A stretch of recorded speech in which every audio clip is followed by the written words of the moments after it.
Hi everybody, welcome to Sprague Woodturning. My name is Jim. If you haven't been here before, this is predominantly a turning channel. Each and every week, I show people how to make things on the lathe. This week we're going to be working with some long leaf pine cones. These are some pretty big pine cones. This is actually one of the smaller ones that David sent us these 2.5 years ago. It's been a while now anyway. And when I first got them, I cooked them in the oven for a couple hours. I think it was over 200 Fahrenheit, and I kind of baked all the pitch out of them so you can see it all over the ends of these. So we got to clean these up and hopefully get rid of some of these sharp points on this too. It's like really super sharp.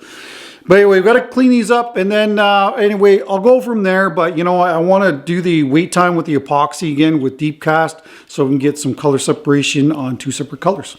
So anyway, let's get these cleaned up and we'll go from there. The easiest way that I've found to clean off this dried pitch is to use that brass coated brush mounted on the lathe here. It actually does a really good job stripping it off. Give it a try.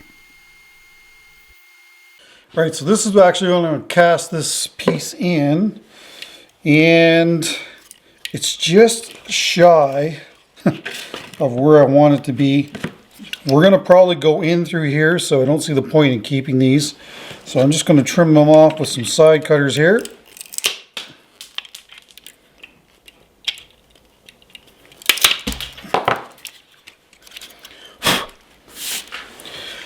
I'll tell you, if that thing, these are so sharp.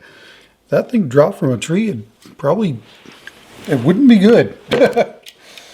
So anyway, with this going to go in like this, for the most part, I don't want to put it all the way down yet because I've ruined 2 buckets trying to fit this because it it goes down, but it doesn't want to come out because of the points. But you know, we're going to be able to put that down another 3/4 of an inch, and then everything will be below the surface for the top here anyway. All right, so that's that. And we might as well get this ready now, even though I've got lots of time. Yeah, I don't even know if I need anything on there to hold that.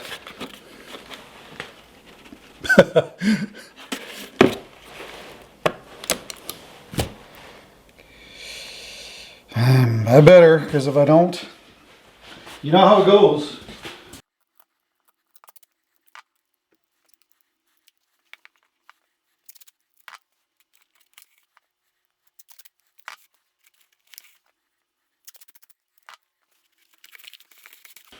All right, so there we go.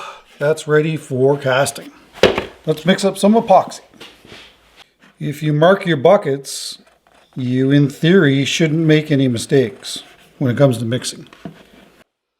Since this is a deep casting, we're going to be using deep casting epoxy from Designer Epoxy. This is absolutely fantastic stuff, folks. If you haven't tried it, give it a try. You may not want to go back to your other brand.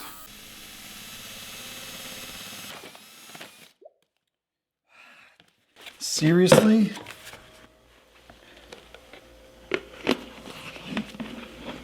Well, that's a first. Man.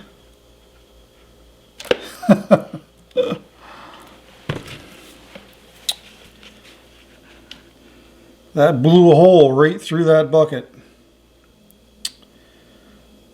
What am I going to do here now? Wow. I haven't seen that happen before.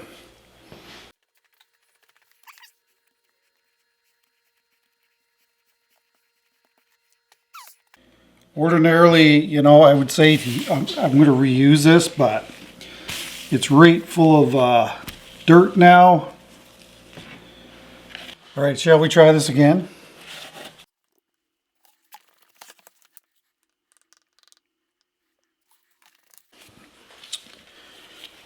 I'll run this drill in reverse this time. That way it shouldn't happen again. So yeah, that was the start of my day. To be honest with you, if I was really strongly tinting this epoxy and it was going into, say, a cutting board or a casting per se, and it wasn't a night light, then I would have reused this. So one of the colors we're going to use is Sapphire Blue. And the other color is going to be Shining Light Gold. Color we have not used yet.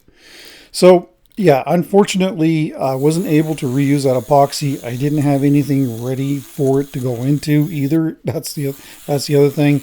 And I'm also a little worried about the proportions being off, even though, you know, it wasn't really mixed when it happened. So that's another consideration. Oh well, live and learn, as they say. All right, so that's all we're going to do for today. I'm going to leave this on the bench. Deep Cast has a very long open time. The latest that I've heard is 7 hours. But, you know, it's going to take some time for this stuff to start to cure and start to thicken up. So it is 4:30 in the afternoon right now. Temperature in the workshop here is 14 Celsius. I've got a thermometer over there on the wall. And yeah, so that, with it being cooler in here, that should slow down that cure rate. And hopefully tomorrow we'll be able to do a nice pour in our pine cone here. It is a little risky, I'm not going to lie, it is. But I think that, you know, with it being so cool in here and such a small amount, that I think we'll be okay. But anyway, I anticipate on pouring about, say, 10:30, 11 o'clock tomorrow morning. That's when I think hopefully this stuff will be thick enough that we can pour it and get color separation. Last thing I want to show you is seeing a couple of pine nuts fall out of this pine cone. Look at the size of those pine nuts. That's crazy. I've never seen anything that big. Huge. I don't know if they're edible or not, and I'm not going to find out. Anyway, see you tomorrow morning. All right, well, here we are 18 hours after mixing, and things are starting to thicken up to where we want them to be. This is a little bit of a different situation because I'm worried about all the epoxy getting up into these areas, so I need it thin enough that it will flow, but not so thin that it's all going to combine together. So I don't know. I don't know how much longer I want to leave this sit. Maybe another hour. I mean, it is, I don't know. It's quite thick, but is it thick enough? That is the question. I think I'm just going to let it sit for a little while. Anyway, I'll bring you back when we're ready here.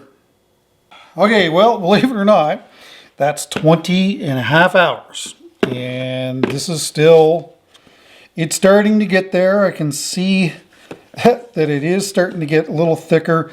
I did throw this on the battery blanket for about a half hour or so to put some heat into it. And I think that certainly has helped. But, you know, it's still very, very liquidy. So, anyway, I've got places to be. So I gotta pour this. Now, of course, this was a total guess as to how much epoxy we're gonna need. Let's hope I got enough.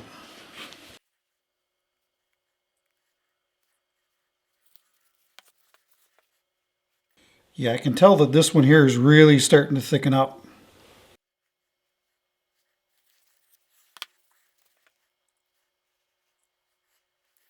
Yeah. I don't know if I'm going to have enough. Might have to think on the fly here and mix some more up and throw it in with it, and hopefully it works. But we'll see.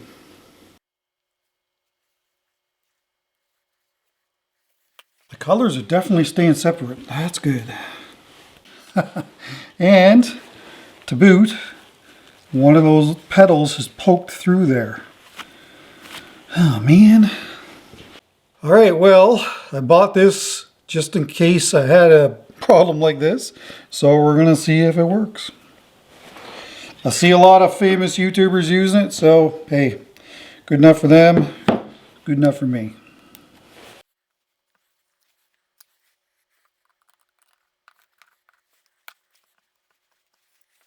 Seems to have worked. Oh man, all right, I'm just gonna mix up some more blue and I'll be right back here. All right, I've mixed up 24 ounces. That's about, I think it's like 700 milliliters. And I've got a little bit of the gold left over. So I'm just gonna put this in, drive some sticks down there, and hopefully it'll all kind of blend together. I don't know if this is, it's a little hard to judge how much pigment I'm gonna need, but I'm gonna try and pour this as smoothly as I can to avoid mixing it up too bad.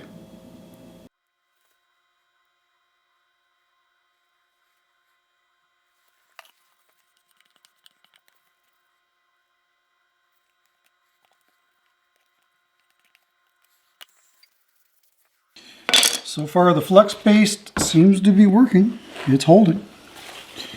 All right, last thing I want to do, as soon as I get my skewer, I'm doing this just a little bit to try and make sure that we don't have a firm, hard line between the last pour and the previous pours. That's the hope anyway.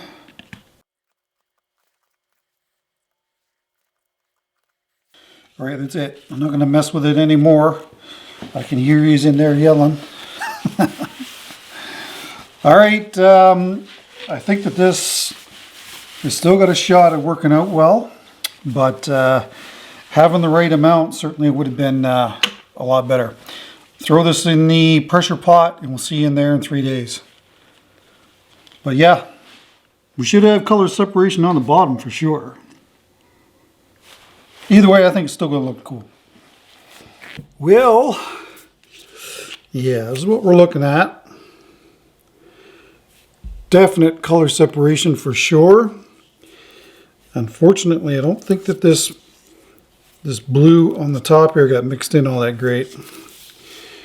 Very blue dominant on the top. But either way, let's get it out and have a look at it. That's a pretty cool pattern on the bottom.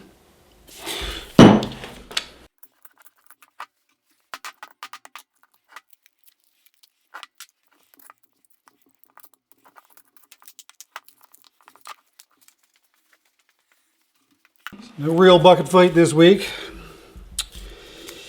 Yeah. I mean, I stuck that down in there and I thought it was going to mix up better than that. I'm sure it'll look fine once it's, yeah, like right there is good. The way that this is. So, I don't know. Once it's turned, it's probably going to look fine. All right. There's a nice center there. Just got to get one on the top after I grind these down here. Just give me a second. I've mentioned in the past that I'm not a huge fan of these center finders. I really wish that every line was a different color. That way it would be able, you can line it up easier.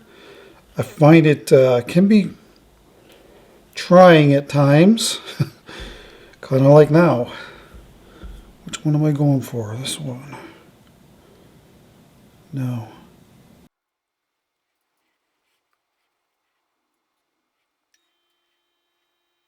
Like, am I the only one that has a problem with this? Like, seriously. This is a little oblong at the top, so that's kind of what's, I think, the main issue here.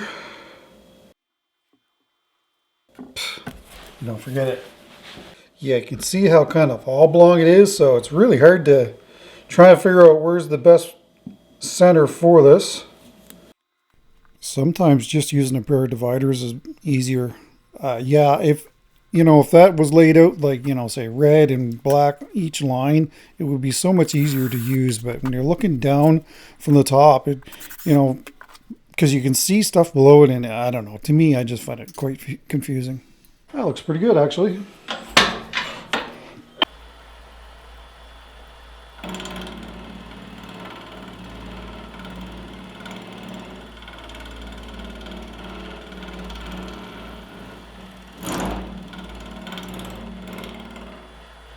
So that is the number 3 Hercules from Hunter Tool Systems. Link in the description below. Yes, This is the old camera. There are some focusing issues here at the start of the video, but I do switch out to the new camera, and it has no problem focusing. So, you know, I don't know what the issue is. This has happened to me now with 2 cameras, and I believe what's going on is dust gets inside the camera, and then it kind of messes with the focus. I believe this is what's happening, because the new camera does not have any focusing issues at all. And I believe this happened to the previous camera that I had as well. So I need to send these cameras off for cleaning. They're both Canons. I don't know if they're not under warranty, so it's not a big deal where they go. So either Canon or some other place. Anyway, if you have an idea where these can be sent here in Canada, preferably, that way I don't have to ship them elsewhere, that get these cleaned up, and then that way I've got them for backup cameras in the future. But anyway, it's been irritating, to say the least. The opening shot where I was on the lathe and I was cleaning off the pitch on the pine cones, I had to cut most of that footage out because it was all out of focus. And it was in focus when I looked back at the camera when I first started. So anyway, so there's a couple of things that really surprised me, is that the last blue that I poured in didn't mix better with the mix, and that pine cone didn't take up more area within the casting. Okay, well, here's what we're looking at. I've actually working on a new camera here, so hopefully focusing issues will be better than what they've been. It's been a minute since we've done a nightlight, so I think that's what I'm going to do with this. Because this blue is, I mean, there's not really a witness line, but there kind of is. Anyway, it's blended in, but it's not blended in as good as I would like for it to be. So what I'll do is make a separate wood base. As it stands right now, this is my plan. And I will whittle this off so that, you know, to make kind of little tenon for it to sit into a wooden block that a light will be in, and then you can lift this on and off if you want to. But I think that, you know, because as this pine cone is obviously on a tilt with the petals, if we round this over, we'll expose more of them here at the top. And by cutting this, we'll turn this into the bottom, and then, you know, in a sense, we'll get rid of a lot of this, because I'm thinking about a globe is what I'm thinking about, with just a tenon on the bottom of it to sit into a wooden receptacle. Anyway, that's what I'm thinking as it stands now. And then what I'll do is, yeah, I'll probably use the vacuum chuck to hollow out the inside. Anyway, I think that, you know, it's been a very long time since I've made a nightlight, so I thought I'd do it with this piece. So yeah, I really like working with pine cones, especially when you get huge pine cones like this one is. Of course, the smaller cones are really cool when they're all put together as well. But, you know, it's something about these really large pine cones that's just really cool to work with. I do sometimes have some issues coming up with concepts for them. So hey, if you do work with pine cones on a regular basis, throw some of your concepts down below. I would greatly appreciate it. One of the issues that I had this week was the constant epoxy being wrapped around everything. You'll see it here in a minute. I get a little frustrated with it. But, you know, I love working with epoxy, but this is certainly one of the negatives, that, like that right there, constantly having to get rid of that, because you can't really, I could keep going, but you guys aren't going to be able to see anything. I can't really see anything either. I'm probably going by feel when it gets all wrapped up like that. But anyway, that's this is one of the things you're going to deal with if you work with epoxy, and, well, if you work with epoxy, period, on a lathe. But anyway, I really like these really large cones. Very cool to work with, that's for sure.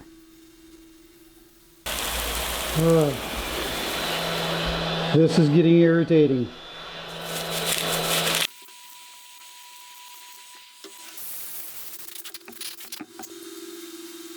Now, of course, you don't really encounter these issues when there's a lot more wood in the casting than what there is here. I mean, for the most part, this is all epoxy. I am a little surprised that that cone didn't take up more space in the cup. I'm actually a little shocked by it, to be quite honest with you. I thought for sure I had lots of epoxy, but hey, I guess we'll have to make sure we hook we mix up a lot more next time. So, but anyway, in the end, I think that this is a beautiful thing, so it all works out. But yeah, you know, if there's more wood in this casting, then you don't have this stuff. And early indications are, you know, it's looking pretty cool. I'm not sure, stingrays maybe, kind of gives me that stingray vibe. And yeah, in a blue ocean. There is good color separation in this piece with, you know, deep cast, which is easy to do. You've just got to do the wait time. And, you know, the thing is, when you're making deep castings, and this isn't really for the most part a real deep casting for me, but, you know, you got to be patient. And if you want to do these deeper castings, you're going to have to wait the 3 days to do it. There are some other epoxies on the market that actually, you know, 5-7 days that you have to you have to wait before you can do anything with. So, you know, planning is a big thing if you're going to do this as a career. And you know, I'm typically working on 2 or 3 projects in the workshop at any one time. So, you know, I typically don't have any idle hands. So as long as you plan correctly, then things should hopefully go right. But anyway, I just want to expose a lot more of these petals at the top. So that's what I'm doing here. I didn't want a massive globe either. But there, I mean, it's good color separation. Very happy with the way this initially looks for sure. So once I get this down to a more globe look, then I'll reverse this and we'll throw out the chuck, and then that way, of course, I can clean off the very top, or what's going to be the top. And, you know, for the most part, the blue on the bottom is not an issue whatsoever. For the most part, I mean, the only reason that you would know is because you've watched this video. So I don't see it as a negative for sure. And, you know, yeah, there was definitely a small witness line there, but nothing real noticeable. And it's like I said, since it's on a downward curve, you don't really notice it all that much anyway. So now we're going to reverse this, clean off the top like I just said. And yeah, and then we'll come up with a creative solution on how to hollow this. But anyway, since I've got your attention, we'll talk about last week's video. And of course that was black walnut and pistachio green. I actually really like that look of that platter. So hopefully you guys enjoyed that video, and if you missed it, I will link it at the end of this video so that you can watch that, because I know that YouTube is doing funny things again with unsubscribing people from my channel and taking off bell notifications. I have no idea why they would do that, but it's happening. That is the Badger Cub straight tool. It's good to get in there tight, close to the chuck. The Phoenix would be a good choice for this as well. So what I'm going to do now is I'm going to sand the outside of this just to 180. So I'm going to start sanding at 60 and go to 180. And then I'm going to use the vacuum chuck to actually hollow out this piece. Vacuum chuck is a little risky. You know, it's got to be in the vacuum chuck for a considerable amount of time. And I wasn't really concerned about it collapsing the globe or anything like that, because this globe is plenty thick for that reason. And I'll talk a little bit more about that afterwards and my thoughts on what I would do differently moving forward, or if I did this again. So that's what it looks like after 180. So I'm going to try and get this to run as true as I possibly can before I do any drilling or hollowing. I could have taken this over to the drill press and drilled a hole down through like I am here by hand, but you know, I was a little ambitious when I first started, and then I was like, man, this is some pretty tough stuff to drill out. So I think I ended up using 3 different drill bits here in order to get it. But anyway, the drill press might have been the easiest option, but the problem is how do you hold something that's round and smooth on the drill press? And so anyway, that's why I stayed away from it and just decided to do it this way, and it actually worked out quite nicely. So using the Badger Cub straight tool again to kind of go at this. I didn't use anything else, just this here. Maybe the Hercules, but no, I think I pretty much just stuck with this tool. So, you know, one thing that I would probably do different going forward here is I would have left a tenon on the top and put it in the chuck inboard or outboard and then hollowed out the globe that way. Problem that I had was I can measure the sidewalls on this, but I had no idea how to measure the top of this for thickness. So I could have easily have gone through this at the top. So this is one of the problems with using a method like this. One good thing about this method is, you know, if you have to repair this in the future, this is certainly one of the ways you could do it. You know, if it happens to get knocked over and gets a crack in it, you can repair that crack and then throw it back on the vacuum chuck and you know, essentially hollow it that way. You can also use, you know, there's going to be a tenon on the bottom of this, so you could also grab it with the chuck externally as well. But anyway, that's what I would do differently for the next one. It's just remembering to do that for the next one. I was thinking that this would be the easiest way to do this, but in theory, I wish that it was a little thinner. And, you know, I may throw this back on the lathe later and thin it out a little bit more now that I know how much thickness I'm dealing with.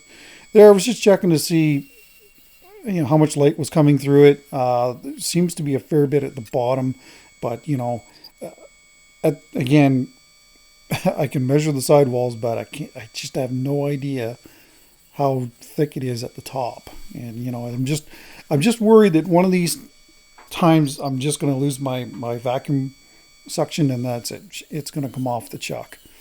But better to err on the side of caution than get too thin and then, you know, basically not have a video this week, because that's what it would have been, because I would not have had enough time to put together another video.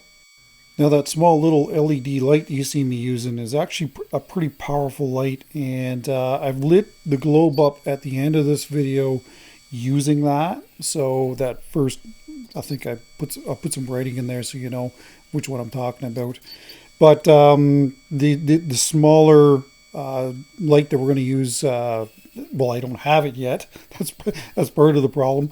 Anyway, I ordered a light from Cindy Drozda, but that hasn't yet to come in from Stockroom Supply. So, but that LED light, it's pretty powerful, and it looks really nice when it's lit up with that. And you know, I think that the light that I have from Cindy Drozda seems to light it up good enough for its intended purpose as well.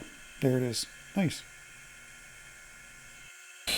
Okay, what I have here is 3 ounces of the Pro Series. The reason why it's 3 ounces, some people keep asking this, it's because it's a 2-to-1 and really small amounts of it are hard to measure. So that's why I typically mix up 3 ounces when I'm doing this.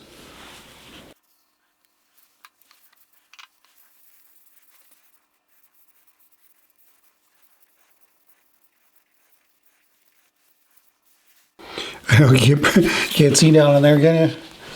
I don't even know if I move my light over here. Yeah, no, it's not going to happen. All right, so this is just the cut off of a bottle at the top. The diameter of this is smaller than the actual little collar here.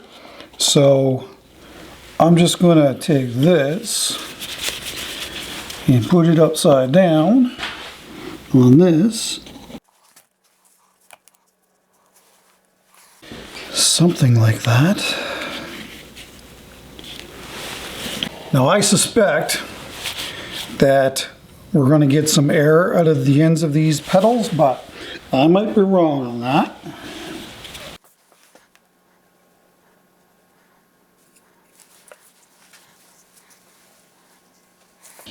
Yep, she's messy.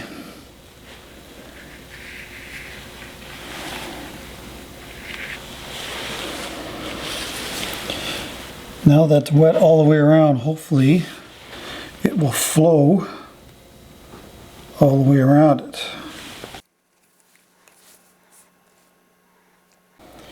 Yep.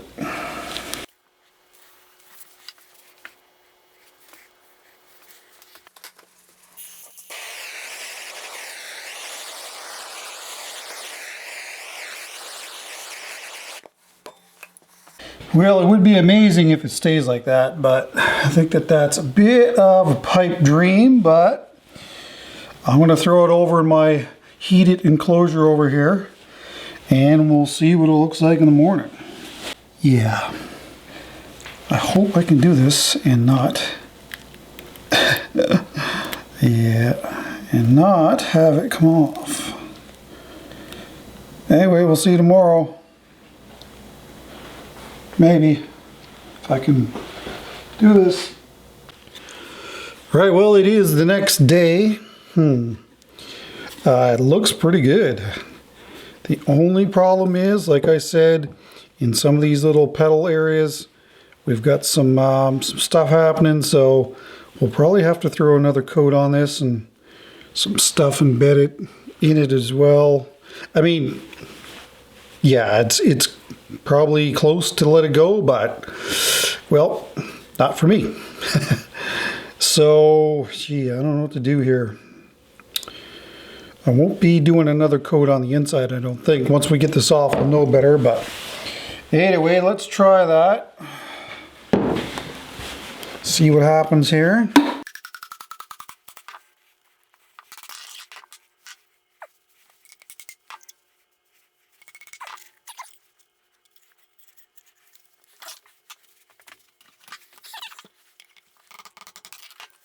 There, we'll be able to reuse that. I'm gonna knock that out of there.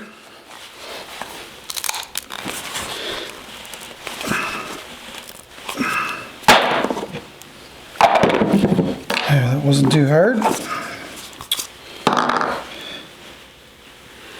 I don't know if you'll be able to see down in there or not.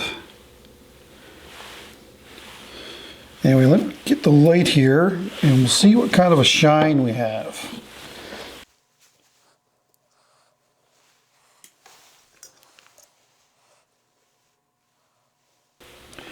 See, it's pretty even, really. Except for down at the bottom, a little thinner down there, so of course it's going to be shinier, but the bottom part of this is going to be down inside of the whatever piece of wood we're going to use here, which I haven't figured out yet. So yeah, I'm pretty happy with that. So anyway, what we'll do is throw another coat of epoxy on this after it's been sanded or roughed up a bit, and hopefully that will be it for the globe, and then we can work on the base. Let's go with lathe. I'm going to use the chuck here in expansion mode. To be honest with you, I really don't like using expansion mode, as you can crack things fairly easily. And as you can see, I'm just going to sand this with some 220. I don't know why I just grabbed the sheet goods. I mean, it was right there, I guess. So I figured that just to flatten this, it would be probably just as easy to use this instead of the drill. So that's why I use the sheet goods. Now she's ready for the next coat. Alright, so this is the second coat of the Pro Series from Designer Epoxy. I try not to use too much of this, and I'll be able to make another planet globe with this, if you will. If you haven't watched any of my recent content, what I do with this leftover epoxy when I do these resin coats is I gather it all up and then I put it in, like I color it and then put it in globes so that we can use it down the road in future projects.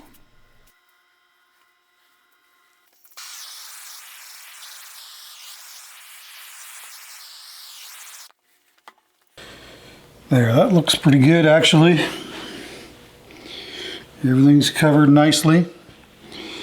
If all epoxy coats were this easy, I would do a lot more of them. Because it doesn't have to keep spinning on the lathe, and you know, it's not going to get full of dust for 2 or 3 hours that it's spinning on the lathe. So, you know, in this case, you can just pour it over top of it and it's all good. So what I'm going to do is, you know, I'm just going to keep burning some bubbles off of this. I'll put it in my enclosure over here, and we will tackle the wooden piece tomorrow. I'll see you then. So this is the next day, and that's what it looks like. I'm actually pretty happy with that. But before we can do any sizing here, we need to clean up, I'll call it flashing. We need to remove that, and so that we've got a good tenon to shove down into the piece of wood that we're going to work on. So again, trying to line this up is kind of crucial, and just going to use a parting tool here from Crown to clean this up, and then that way we can get a measurement on this and then transfer it to the piece of wood that we're going to use as our base. And just some real light sanding here to take away any sharp edges. So this is a piece of cherry burl, and at the time I was debating on, do I try and incorporate this natural edge bark into this piece somehow? If so, I'd have to probably put a whole lot of thin CA glue onto that bark to try and stabilize it to make sure that it isn't going to come off. A way to do this, so I'm just turning a tenon on the bottom of this, and that way I can grab it with the chuck and hold it that way. Probably a way that you could have done that, if there was a longer tenon on the globe, then it wouldn't have been an issue. But you would have had to gone down quite a ways in order to accommodate that. So I think that the tenon would have to be probably 3/4 of an inch in length. So that was one problem. You could have kind of dished out the top of it and left the bark there so that the bottom part of the globe would fit down in there good. Yeah, that drill bit needs to be sharpened, so I switched it out to another drill bit. And then from there, I just used a modified scoochy gouge. I turned it back into a skew, small skew. There it is there. And we're going to use that just to size this piece so that the globe will fit down into it properly. Now I do get a nice fit between the globe and the base here. I'm just I'm not sure if I should glue it in place or not. Like I said, I'm debating on thinging it out. I'll let you guys be the judge of that at the end, because there is some pretty decent footage of it being lit up, and it kind of really doesn't look like it needs it. But anyway, I'll let you guys tell me in the comments if you like it the way it is, or if you like to see it brighter or not. Me personally, I like to see it a little bit brighter than what it is, but I think that it's good.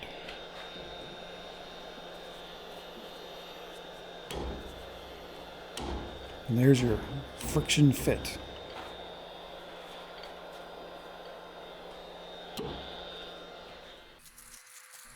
Again, just using the 220 here just to take away any sharp edges, and just sand it down a little bit so that the fit isn't so tight, because it was just a little too tight for my liking.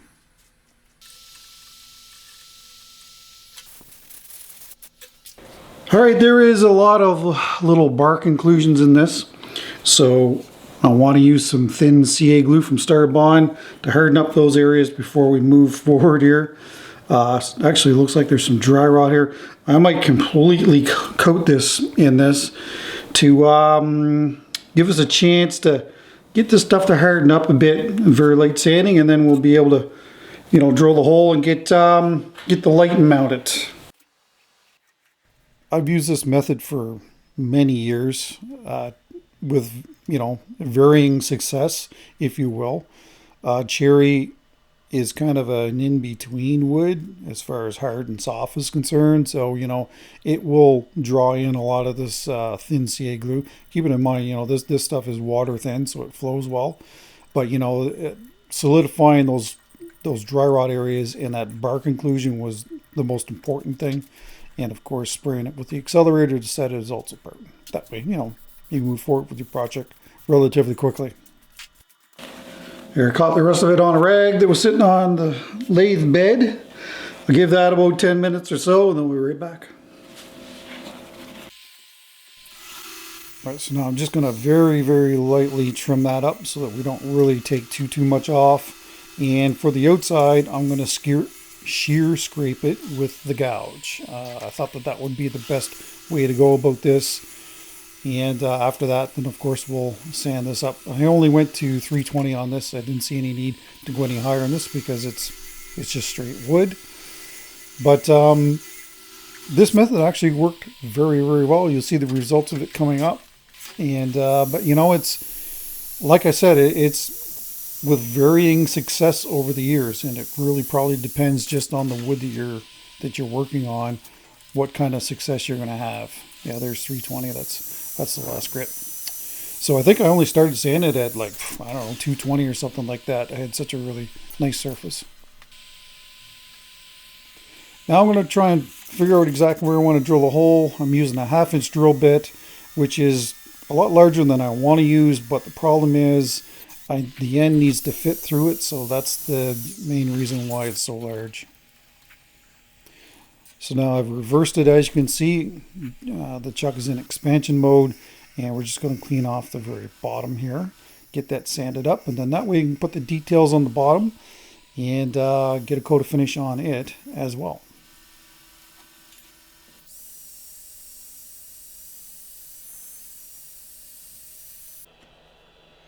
And there you go.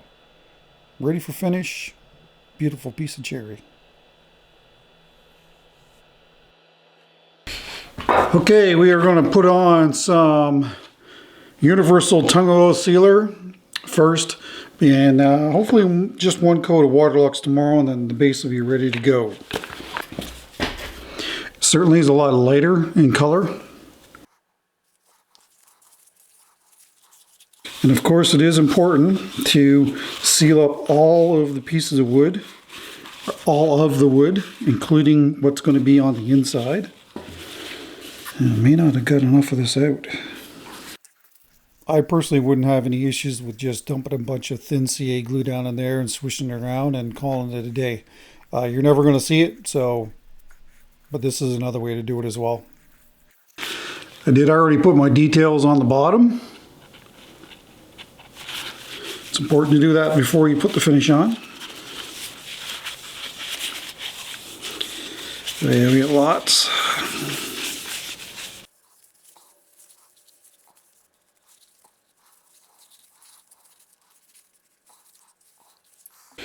Alright, so I'm just going to let that sit for 10 minutes, and then I'll wipe it down, throw it in my enclosure over here, and we'll throw a coat of Waterlux on this tomorrow, and hopefully that's it. Anyway, we'll see you then. Here's what this looks like the next day. Actually, it's been probably 2 or 3 days since I put the sealer on here. I mean, it's as to be expected. It's very matte looking, and well, you wipe it all off. So anyway, I'll throw this back on the chuck here, and we'll get our second coat to finish on.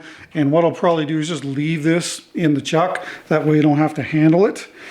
But anyway, man, that's some beautiful, beautiful cherry burl. So yeah, back into expansion mode, and again we'll buff this with the Triple E, clean it with denatured alcohol, and then we'll get our next coat of finish on. And it's fine to use this method as long as you don't need your chuck. If you do, then it certainly can be an issue. All right, here's the first coat of Waterlux Gloss Original.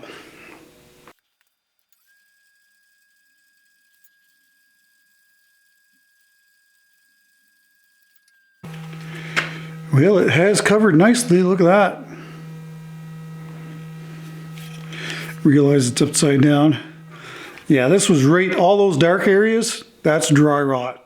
That's all those dark areas. So yeah, this could have really, stabilizing would have done this well. Or even using deep cast with this long open time would have really helped it along. But even where that little bark inclusion is, it's shiny there too. Very cool. Anyway, I don't know if there's going to be another coat or not. I mean, this looks really good. Either way, we'll see when we're putting things together here. Cool. I can't remember if I showed you this or not, so I'll show it to you again, just in case I didn't. Well, I mean, this is what it looks like after 2 coats of the epoxy.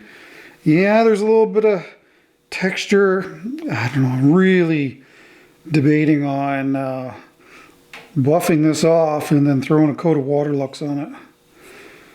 Just to try and, I don't know, get rid of this. Overall, the texture is good, but, you know, there's just some areas that I don't really care for.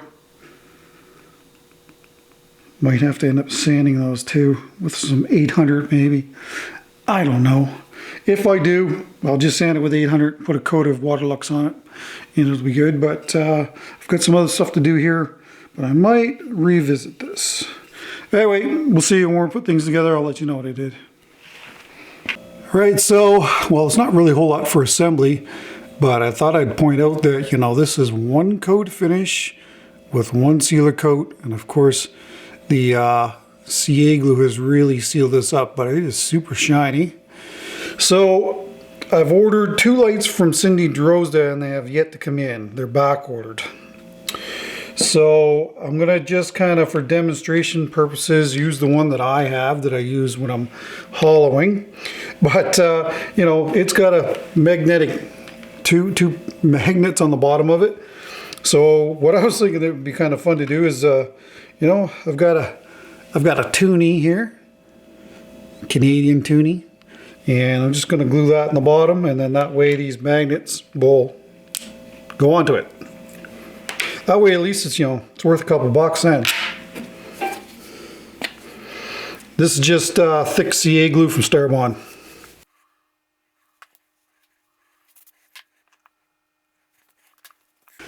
So there you go. And I had to make the hole big enough to fit this through. I do have grommets to go around this, but they're buried in the abyss back there. Might be able to find them. But I think for now I'm going to hold on to this piece anyway. So there's that. And there's what our globe looks like now, even after dropping it and then fixing it. It's a good thing the camera wasn't on for that. Anyway, this just fits down in here. It's a nice tight fit. Now, I did test this to see how bright it is. The problem is out here in the workshop, it's actually fairly bright during the day. So I need to get a box and put this in a box and have a look at it, because it's really hard to tell if it's bright enough or not. If it isn't, I might be able to whittle this down on the inside a little bit more, thin it out a bit more so that it is brighter. But let's see if we can get a box of some sort and see what it looks like in the dark, because that's what it's for.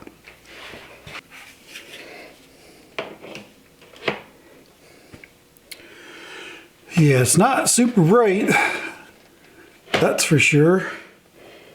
Let me turn off the shop lights. That's not too bad, I don't think. That's what it looks like with a GoPro. Again, if it was dark out here, it actually probably would light up pretty nicely. Can't get real close to the GoPro, it's not going to give you real good detail. Now I can't get it off.